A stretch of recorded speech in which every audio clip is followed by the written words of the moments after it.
গেল কয়েক বছরে দুর্নীতি ও অর্থ পাচারের সাথে জড়িত ব্যাংক এবং আর্থিক প্রতিষ্ঠানের সংস্কার কার্যক্রম হাতে নেওয়া হয়েছে, যা নিয়ে শীঘ্রই একটি ব্যাংকিং কমিশন গঠনের ঘোষণা দিয়েছে সরকার। একই সাথে ব্যাংকগুলোর পুনর্গঠনের জন্য আগামী ৬ মাসের মধ্যে একটি রোডম্যাপ বাস্তবায়নের ঘোষণাও দিয়েছে। আরও জানাচ্ছেন সৌমিত্র মজুমদার। সাম্প্রতিক বছরগুলোতে সবচেয়ে বেশি আলোচনায় ছিল দেশের ব্যাংকিং ও আর্থিক প্রতিষ্ঠানগুলোর দুর্নীতি, অনিয়ম ও অর্থ পাচার।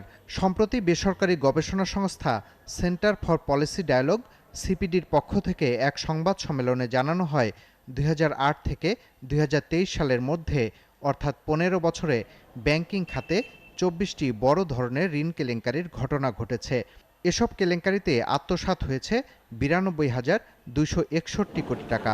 সরকারের পক্ষ থেকে বলা হচ্ছে, দুর্নীতি ও প্রতারণার মাধ্যমে কিছু অসাধু ব্যবসায়ী ও প্রভাবশালী ব্যক্তিরা অর্থ আত্মসাৎ ও বিদেশে পাচার করেছে, যা টাকার অঙ্কে লক্ষাধিক কোটি টাকার উপরে।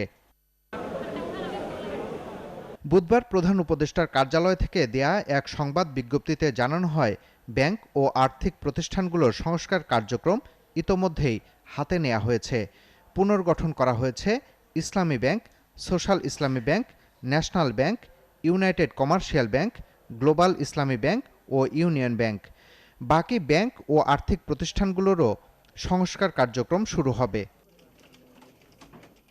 ব্যাংকগুলোর নতুন ব্যবস্থাপনা কর্তৃপক্ষ বাংলাদেশ ব্যাংকের বিএফআইইউ, সিআইডি ও দুদকের সহায়তায় অর্থ আত্মসাৎকারীদের সম্পদ অধিগ্রহণ ও পাচার করা অর্থ ফেরত আনার কাজও শুরু হয়েছে।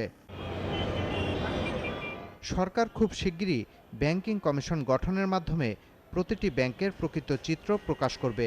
বর্তমান সরকার আন্তর্জাতিক মানের ব্যাংকিং ও আর্থিক খাত গড়ে তুলতে চায় বলেও জানানো হয় বিজ্ঞপ্তিতে।